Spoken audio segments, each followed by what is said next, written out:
Bundan ağlın ne kesir Qəmbər əmi? Sizin Ferruh sağ salamettin. Ancak Allah ahırını hayır eləsin. Elə niye? Sözlü adam oxşayırsan Qəmbər əmi. Bundan artık ne söz? Kör kör gör gör. Dedim selamettir vesselam.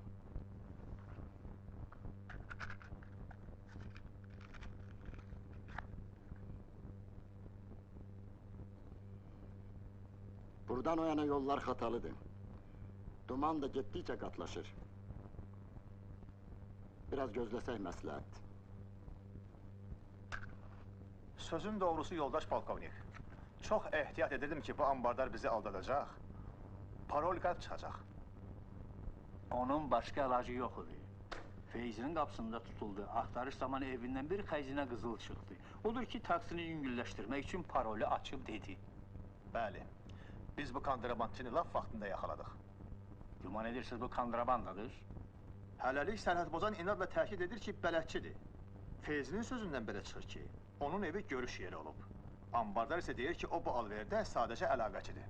Onu bilirəm ki, ilk obyekt Feyzidir. Bu üçlüyün kontrabandadan asanlıqla öz dərlərini götürmələri qəribədir. Maraqlı orasıdır ki, Feyzi də, hətta ambardar da bilmir ki, kim keçəcək o tərəfdən. Siz haqlısınız, Pavel Artonovич.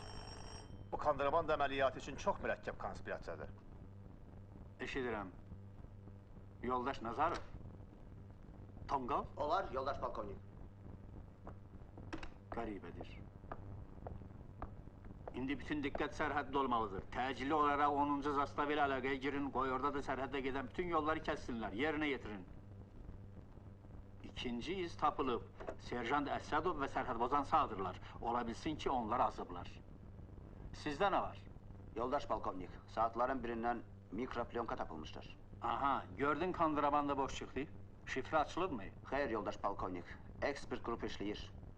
Yaxşı, İcazə verin gedim. gedə bilərsiniz. Yoldaş Poladov elə bu dəqiqə istintaqla məşğul olun.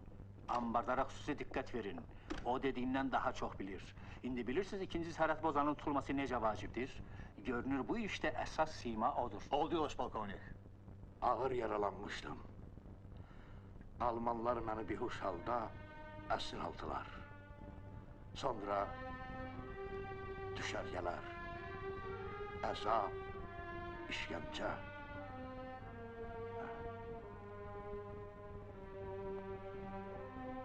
Müharibə qurtardı.